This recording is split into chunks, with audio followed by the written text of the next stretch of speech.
Hel- Hello, everyone. Good morning, good afternoon, good evening, wherever you are.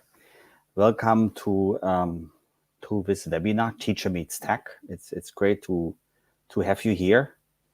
We had a tremendous demand and interest from many countries around the world. It's great to see that so many of you joined, educators from schools and universities. And before we start, I would like to say that this is a special day for some of our colleagues and friends here, because it's the first day after fasting month. So I like to say Eid Mubarak, and for our friends from Singapore, Malaysia, and Indonesia, where I'm based, I would like to say Selamat Hari Raya Puasa. Today is this is a Teacher Meets Tech webinar, and we like to promote digital literacy and professional learning for our teachers and educators. And the topic today is the importance of all languages, of our language for supporting children's outcome. But before we start, very briefly on what this initiative is actually all about. So my name is Michael, and I will be your facilitator for today. I'm a founder of the Singapore Education Network, and we run and initiated a teacher community called Teacher Meets Tech, where we like to support teachers and educators in their journey to become better using technology in the classroom as a tool to improve outcomes. And our host partner today is EDT&Partners, which is a global consulting firm dedicated to the business of education with offices and experts around the globe, working with the whole ecosystem of education. I'm very grateful that EDT&Partners supports this webinar today. And we have a very distinguished speaker today, and an expert on language learning, particularly focusing on young learners, on children. And we have Professor Charles Hulme joining us today and sharing insight, sharing his research outputs, and also sharing about the company he founded, Oxford Assessment, how it supports and helps children, educators, schools, and education institutions to support language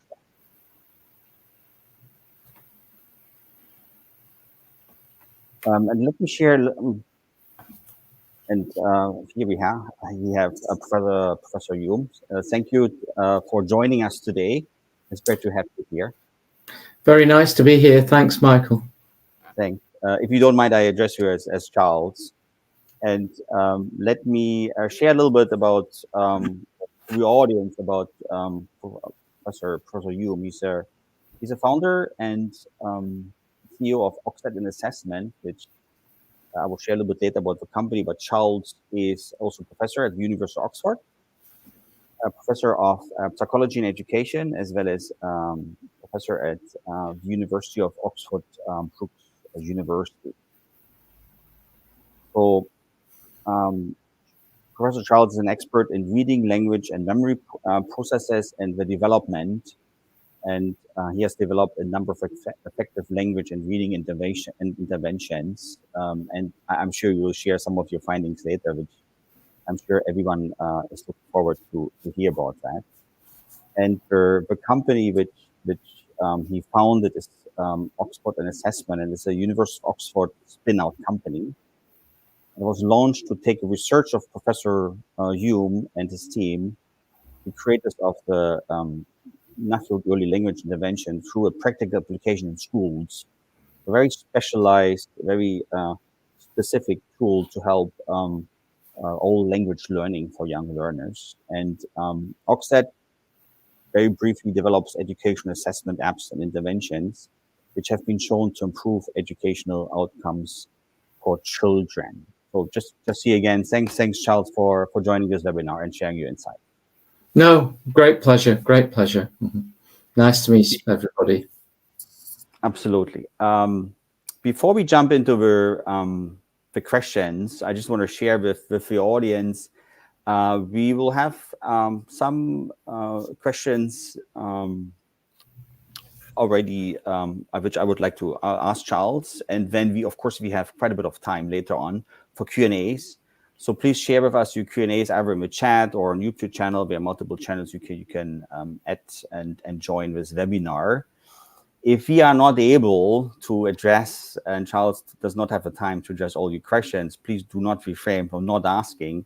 Later on, we will be very happy to send you an email and actually share the answers and the feedback for all your questions. So once again, if you have questions, please ask them. So let's start right away, and let's start with something rather basic, if I may say so, about awareness.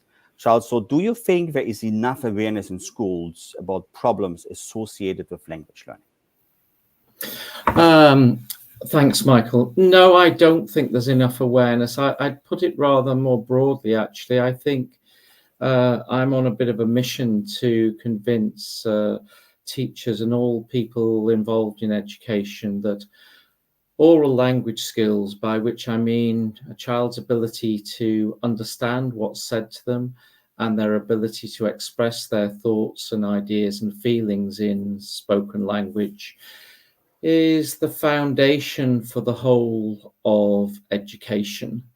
If we think about our meeting today, I'm speaking now, people are listening, they'll be understanding what I've said. At the end of this session, they'll go away with some new information and some new understanding about technology and language and education.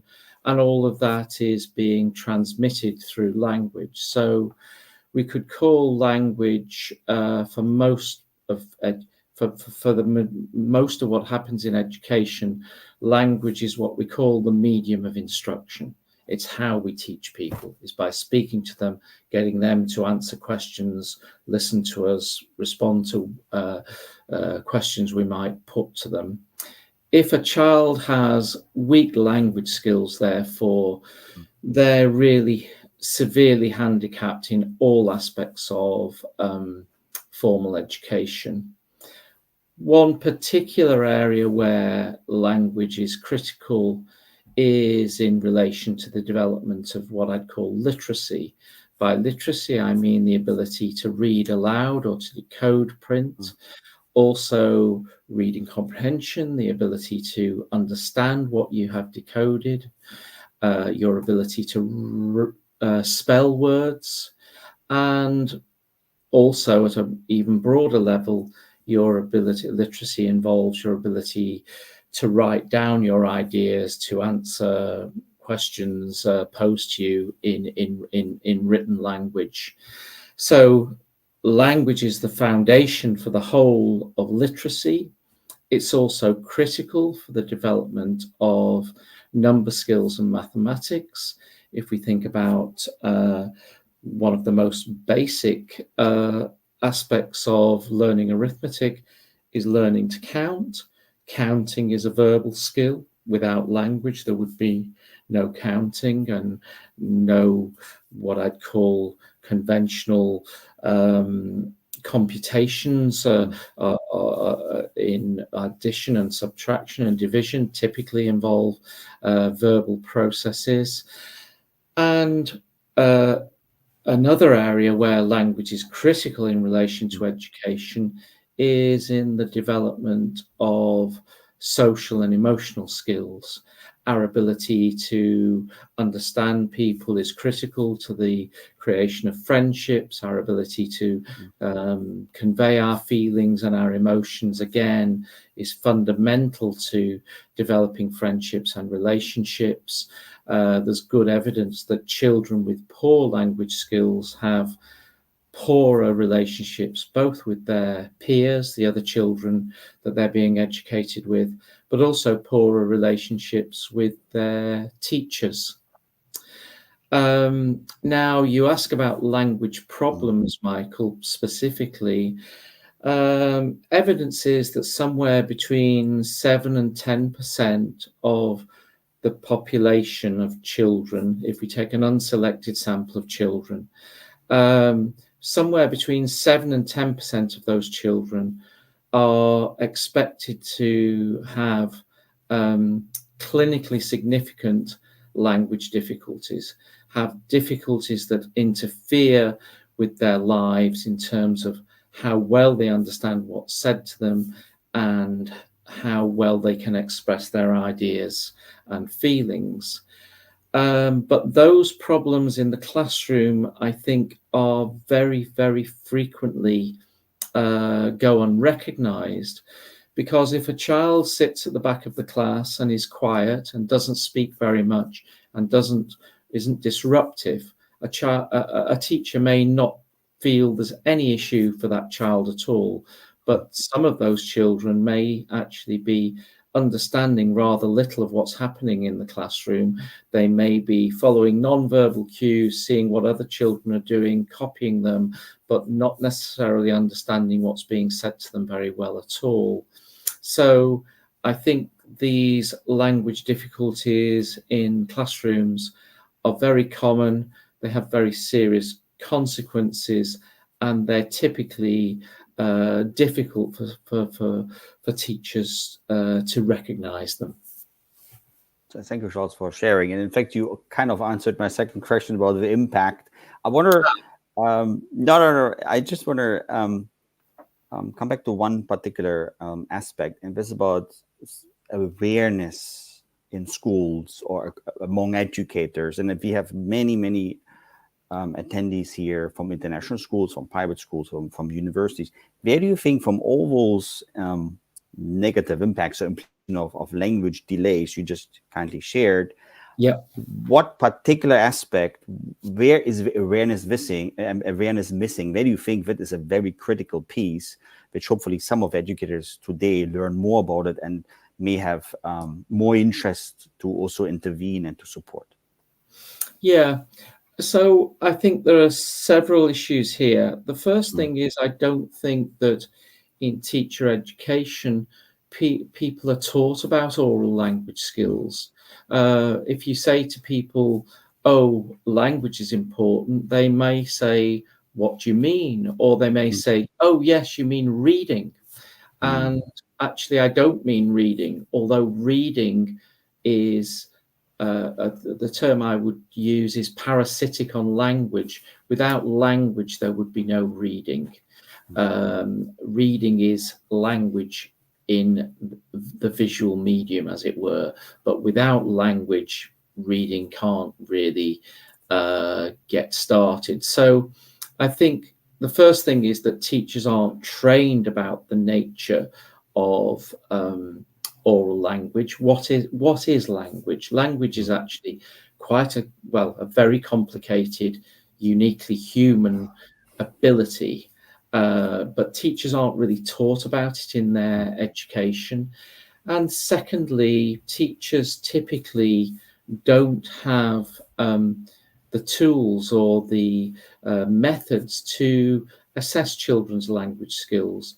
That would typically be, in terms of education, left to specialists such as speech and language therapists or speech and language pathologists, terminology in the US.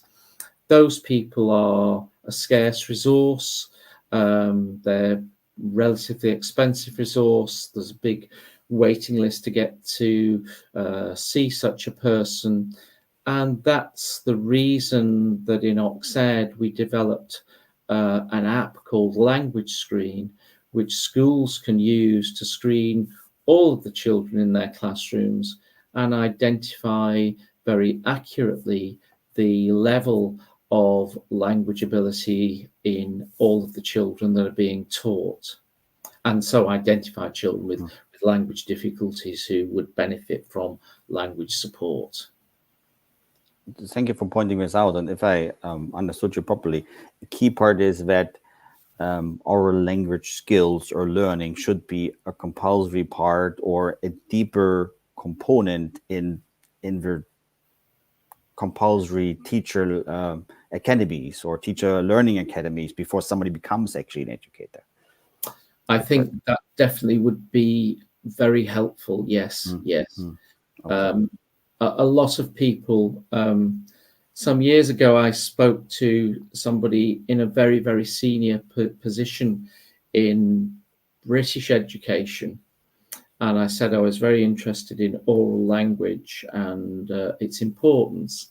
And this person, who was a person of great power and influence, said, well, what do you mean by oral language? That happens at home. There's nothing we can do about that at school. Well, there is a lot we can do about it at school, and being aware of its importance at school is, I think, absolutely fundamental to having a high quality educational provision. Well, I guess the example you gave is exactly one of our key issues, that awareness, what it actually means, right? Oral language. So thanks for sharing that. So Yeah, we have a lot of teachers here, right? So they have done their teacher qualification, even though I'm sure most of all teachers always look for upgrading and of professional development. But what can schools do to support children entering with language delay? And maybe I think it would be useful if you actually define what does it mean, a language delay, if you don't mind me asking. sure. So we talk about the current terminology. Again, if we talk about language delay, the currently preferred term for that would be developmental language disorder. And as I've said, probably somewhere between 7 and 10% of children might be considered to have a developmental language disorder. That is a delay in, just to reiterate, that problem of developmental language disorder is typically unrecognized in schools and in the population at large. If I go out and I say to people, do you know about dyslexia? Everybody will say, oh, yes, I know about dyslexia. Dyslexia is when you can't learn to read. Oh, my neighbor's child has dyslexia. And then you might say, oh, do you know about autism? Oh, yes, I know about autism. Children with autism, they have social difficulties. They have peculiar behavior. A friend of my family's, their child has autism. But if you say to them, what about, do you know about developmental language disorder? They'll just say, no, I've never heard of that. What is that?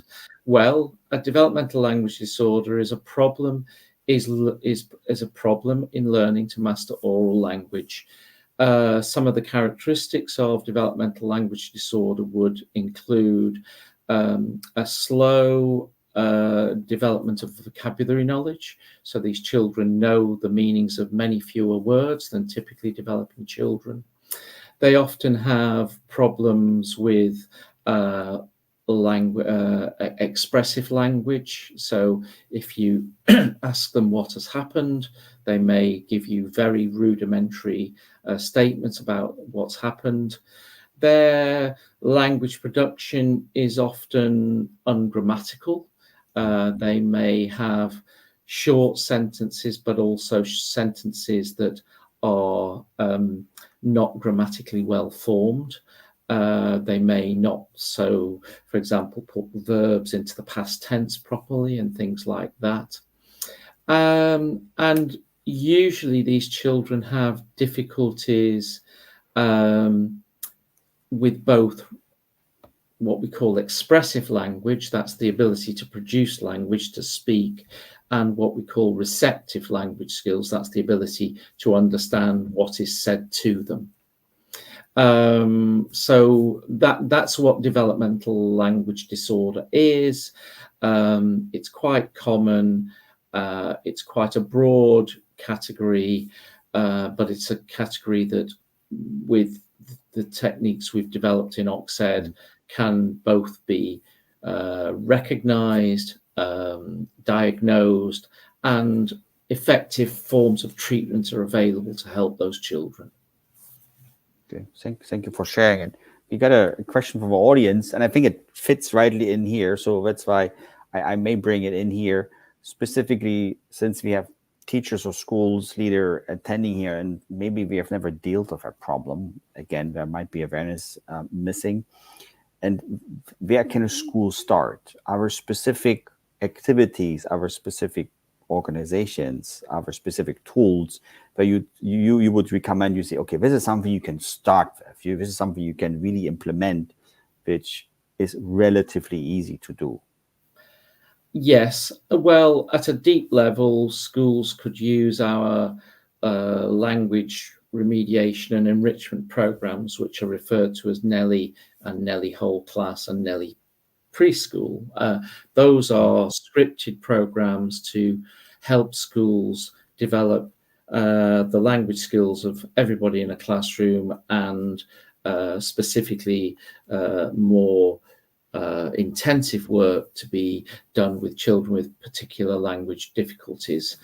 But at a broad level, there are many ways in which teachers can work to improve children's language skills in their everyday settings. I guess the first thing is to try to be aware of children's language levels, to try to be aware of which children in your classroom speak well and understand well, and which perhaps are showing some signs of not having those skills so well developed. That's where our assessment at language screen would be particularly useful, actually. But without going into using any of our products, I guess teachers can spend time. I'm talking here about the early years. Explicitly teaching children the meanings of words, particularly words that may be important in relation to the curriculum. So don't assume that children have the vocabulary that's needed to understand about whether things are growing or whatever you're teaching in the classroom. Don't assume that everybody knows the parts of their bodies and the terms used. If you want to talk about children's development and their bodies, you may need to teach explicitly the vocabulary that children need in a particular lesson or part of the curriculum. You also, I think, can spend a lot of time presenting children with stories and narratives, and actively engaging children in retelling parts of the story, summarizing the story back to you, answering questions about the story, and again, making strong attempts to include all the children in the classroom in those activities. So it's not just the children who've got good language skills who put their hands up and give you an answer, but make sure you include the kids. As I said, some may be quiet in the classroom. Some of those children, you may realize, if you're doing those sorts of activities, actually are having quite a lot of difficulty retelling or answering questions about activities that you've done in the classroom. And I suppose the third general thing I'd say is that teachers can use, this works probably better in individual or small groups. This is part of what our Nelly program does. Use a technique called scaffolding, where you get a child to answer a question or say something to you, and their spoken response may be limited, and you can use a technique of scaffolding, of taking what the child has said and repeat it, but expand it to make it a more adequate response. So you model what you would have liked the child to say, without saying to the child, no, you've got that wrong. You say, yes, that's good what you said, and then say back to them an expanded version of what they presented, and then you're modeling to the child a better language production than the child is currently producing themselves. That's called scaffolding. That's a very important technique in the classroom, and more generally when interacting with children. Yeah, thanks for practical examples. Always great, particularly for teachers who are not fully aware or into the subject. So thanks for sharing that, and thanks for a question from our audience. Moving on, and on a related note, also particularly looking at the audience, and quite a good number of our attendees here come from international schools. Yeah. From Asia, a lot from Asia, quite a bit from Middle East. We have a few attendees from Europe and Africa as well. And international schools, as we know, many children grow up with parents speaking different languages, so we have a multilingual environment. And accordingly, English may not be their native language for children in international schools, even though the language of instruction is English. So, is there anything in particular what you would suggest from your experience, what international schools can do to support or language skills for children who have, again, who work or who grew up in a multilingual environment? Sure. So I would say that everything I've said so far was based on just talking about well, I've probably mostly been talking about experience of education in the UK, where the rates of multilingualism are rather low. I think everything I've said is magnified or amplified in countries where children may be coming from complex language backgrounds, and in particular, coming to school and being educated in English, where English isn't the home language. That means that many more children than the 7 to 10% will be entering school without the oral language skills they require to benefit from instruction that's being provided in the classroom. And again, that's where I think our techniques of providing schools with a language screen, which allows them to rapidly and accurately assess the English language skills of all children entering school and in the first few years of school, and also provision of more intensive language instruction like the Nuffield Early Language Intervention Programme and the Nuffield Early Language Intervention Whole Class Programme, give schools in these multilingual contexts the ability to identify children whose language may be weak, and also provide them with additional support to bring their language skills up to the level where they can then be effectively taught in English, which is not their first language.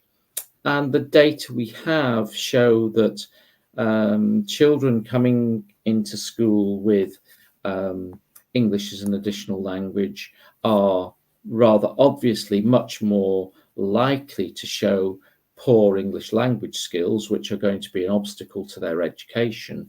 But also it shows that our interventions, the NELLY programs, are highly effective for those children. If you like, in a monolingual society where kids come to school with poor language skills, they probably have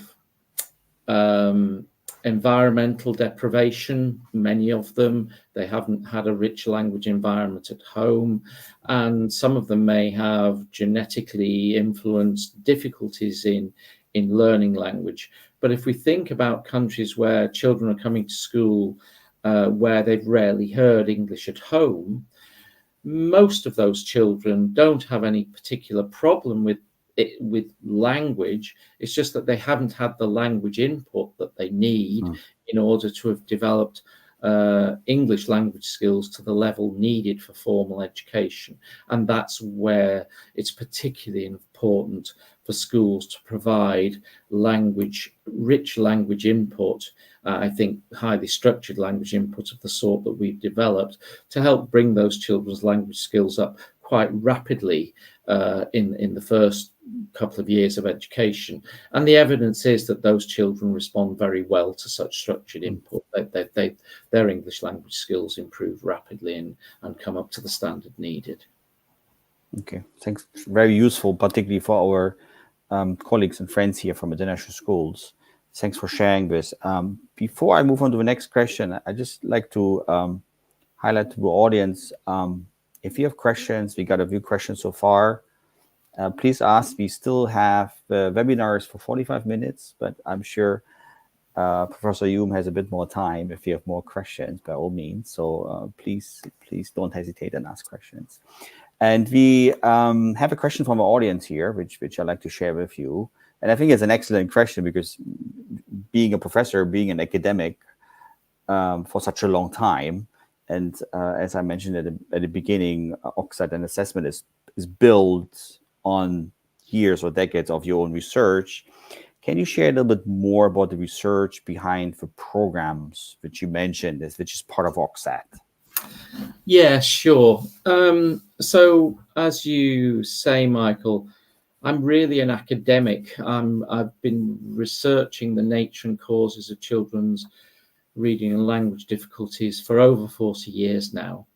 And everything that we do the reason I founded Oxford was essentially to translate our research into the nature, causes, and treatments of language and reading problems into tools that schools could actually use practically in their work to improve outcomes for children.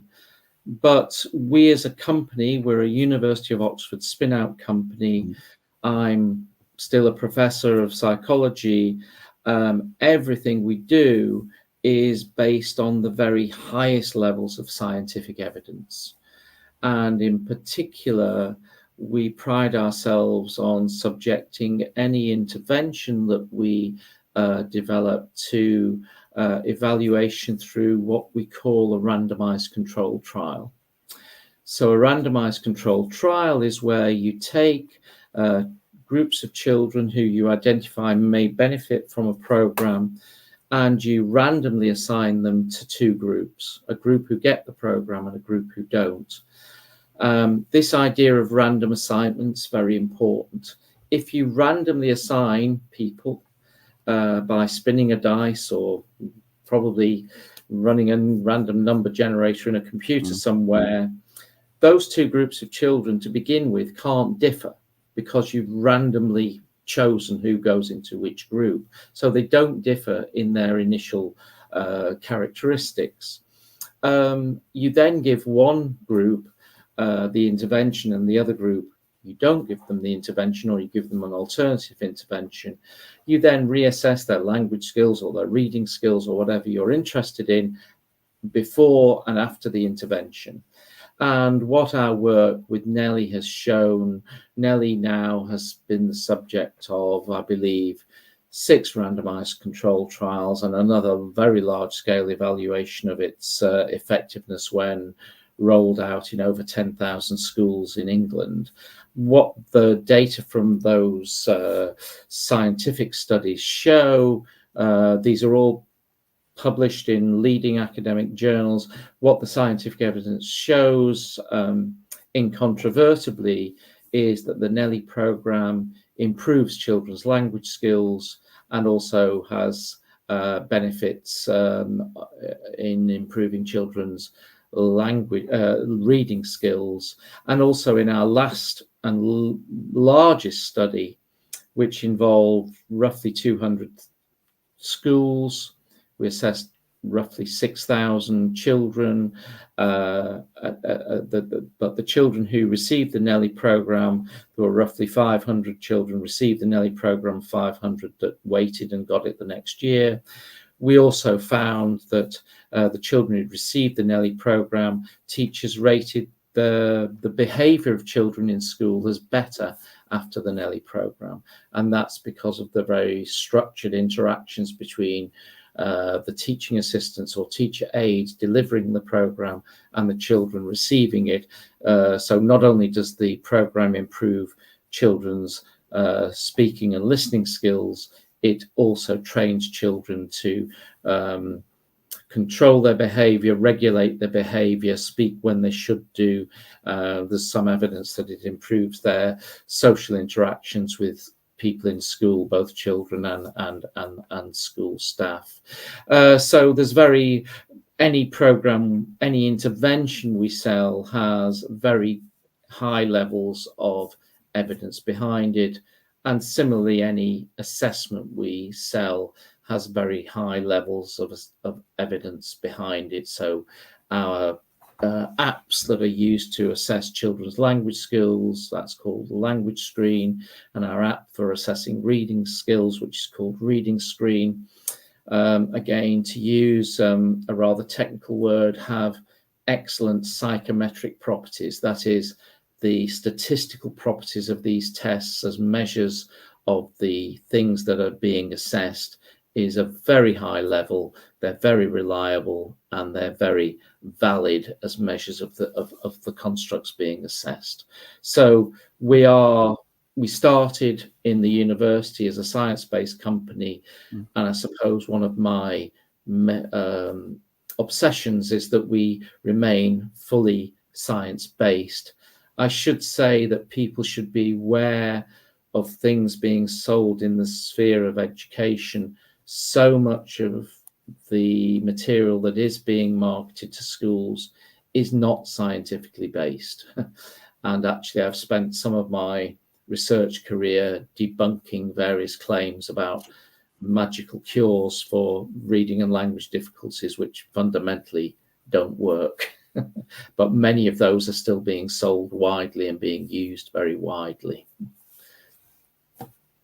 Yeah, and I think that really makes Oxford really, really different. I mean, from my own experience, I mean, I've been working and engaging with many programs or tools in many different areas, including language learning. But Oxford, with your deep foundation, obviously academic and evidence-based, I think it makes Oxford definitely a different program / technology solution in this context. And it's great to see that you continue to support this with your academic research background, as well as what you mentioned.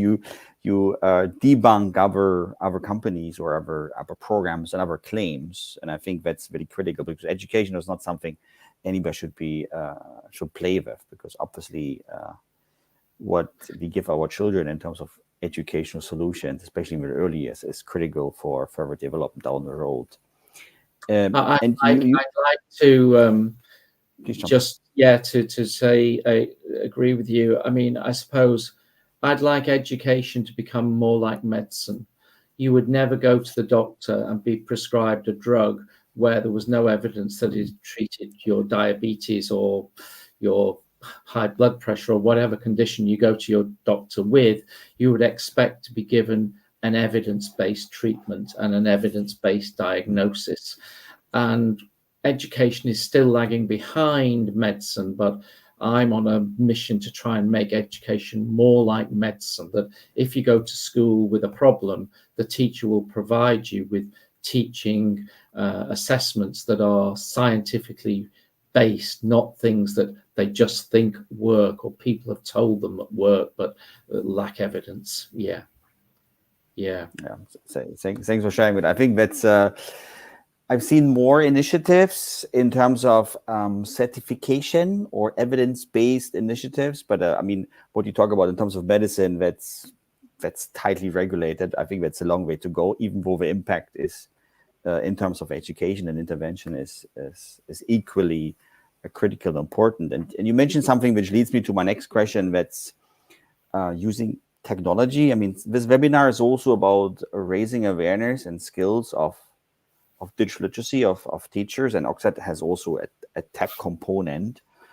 Generally speaking, or maybe you want to dive into one or two specific ones, what is your experience in leveraging technology in terms of language learning needs and gaps? And it could be maybe related to assessment or anything else which you would like to share here. Okay. So our interventions and enrichment programs are very conventional. They're basically having teachers and teacher aides using materials to deliver high quality language instruction to the kids in school. That's very conventional. But there are two areas where technology is critical. The first is that we get schools to use our language screen app, which is an app that runs on a mobile phone or tablet, either an Android or Apple device, that uploads data automatically to a secure website and gives schools instantaneous reports about the level of language skills in any child in their classrooms. So there's a big technology piece there about how schools can do assessments much quicker, more accurately, and more easily using apps than using paper and pencil tests. The other major thing that we've done is develop online training for teachers and teacher aides who deliver our programs. And actually, I think our programs work because of the very high quality training that we give to people using our materials. So it's not just having a set of materials that this is a set of lesson plans. It's a whole set of training about how to use the lesson plans and how to use the sorts of techniques I was describing earlier, like scaffolding. These aren't obvious. We teach teachers a lot about the nature of language. What is language? How does it develop? How can you facilitate its development? And then finally, those are the basic principles. If you to go back to a medical example, you might be teaching people in medicine about the importance of diet or something. So you talk to them about the biochemistry and the science behind what we eat and how that affects our health. But then you might go into specific things about dietary programs for particular conditions or whatever. So that's I think the training we give to school staff is a really very, very critical part of what we're doing, which accounts for the very strong results we get from these large-scale evaluations of the effectiveness of what we do. So both the training is fully online, it's fully asynchronous, and we have what we call a social learning model, whereby people can post questions which are moderated and answered and shared with everybody being trained at the same time. So the school staff kind of form an online community and share their experience of using the program, and also post questions and issues that they encounter when using the program in order to better use it. So it's a very rich form of training, actually, but the only reason we've been able to do this at such scale is because it's all online and people can do it at whatever time of day or night suits them. Yeah. Thank you. I mean, you just touched base on one topic, which also one of attendees asked a question regarding your teacher training. So you mentioned it's online. That's why you got the scalability. Do you know how long it is, and it's applicable to particularly grades or types of teachers? So we offer online training for the Nelly program that consists of 3 online courses. The first course is designed to be taken by any teacher or teacher aide who's delivering our Nelly program. The second course is we recommend the teachers take it, but it's particularly tailored for the teacher aides because it provides them with details about how to deliver the Nelly program. The third course is rather shorter and is taken after the teacher aides have been delivering Nelly for the first 10 weeks. They then get a top-up course and further training in developing early reading skills using materials that are contained in the Nelly program. Yeah, great. Before we wrap, sorry, in terms of time, these are self-paced courses. They bring with them certification You have to pass the course to be an approved Nelly trainer. Time-wise, probably a total of about 5 hours for each of the courses, but that varies depending on how quickly, how quickly people choose to go through the information. I should say another advantage of online training is that people have access to the training materials after they've completed it. So if they have any uncertainties, they can always go back and revisit parts of the course. Okay. Thanks. Before we wrap up, maybe one last statement to teachers who are interested in the topic and making them more aware, making them more convinced that this is a critical piece of professional development and upgrading what every teacher needs to have. Yes. Well, I think all I've said really is that language is the foundation of the whole of education. Without language, we can't get off first base in education. So, and I think that's a message that's slowly being more widely accepted. I've just seen a question in the chat, Michael, about the effects of our work at scale in the UK. Would that be useful to address that? I just saw that it's quite UK centric, but by all means, if you can share a little bit of insight about this, please go ahead. Yeah, I think it is maybe quite a UK focused question, but it says, can you summarize the impact your methodology has had on schools and institutions? Well, as a result of 4 years consecutive funding from the UK government's Department for Education, we've actually worked in over 10,000 schools. We've trained over 150,000. We've trained over 50,000 teaching staff, and we've probably provided intervention to over 200,000 children. I think this has had quite general effects on the UK's education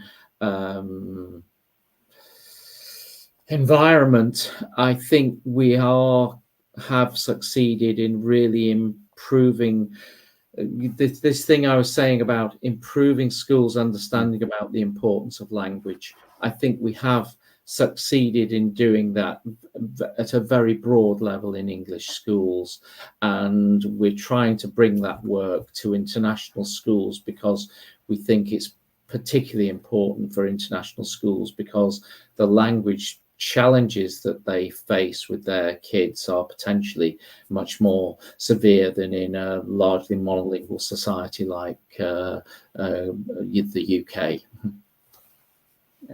Excellent. And I mean, you've been hugely successful in the UK, but just to reconfirm, whatever your insights, you're offering your tools and also your program is applicable, is useful, and you can partner and like to partner and have been partnered with organizations, educators, teachers, and schools across the globe. Is that correct? Yes, absolutely. We're working in many countries internationally now, in the Middle East, in the Far East, in the US, in Australia, in New Zealand, in Holland. Our program is in English principally, but we're in the process of translating it into a number of other languages as well. But wherever children are being educated in English, I would say our language assessment and our language enrichment and interventions are critically important in improving educational outcomes.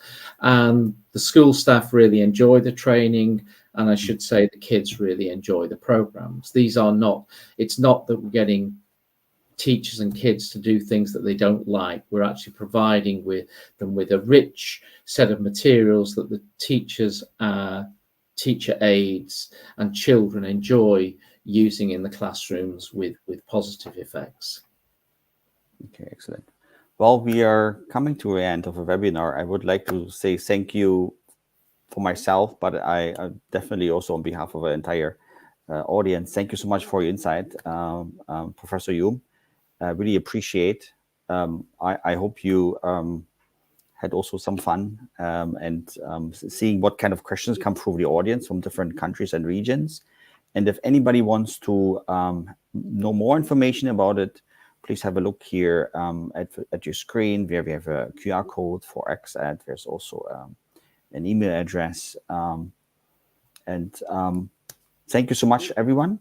Charles, you want to say any last words? Oh, just to say thank you, Michael, to you and to EDT&Partners for organising this. It's been a great pleasure for me making this presentation. As you can probably tell, I'm a great enthusiast for what we're doing. I feel what we're doing is very important and valuable for education globally. So it's a really great privilege to be able to communicate some of that impact and excitement to people around the globe. And please do get in touch with us at Oxford if what we've talked about this morning is it's morning for me anyway, what we've talked about today is of interest to you, and we'd be very keen on supporting you and your schools in using some of the techniques I've talked about. Thanks very much indeed. Great. Couldn't agree more about the impact and importance of language in education context. Thank you, everyone. It's great to have you here, spend almost an hour with us and with Charles. Wishing everybody a great rest of the day and the rest of the week. Thank you so much. Goodbye. Thank you. Bye-bye.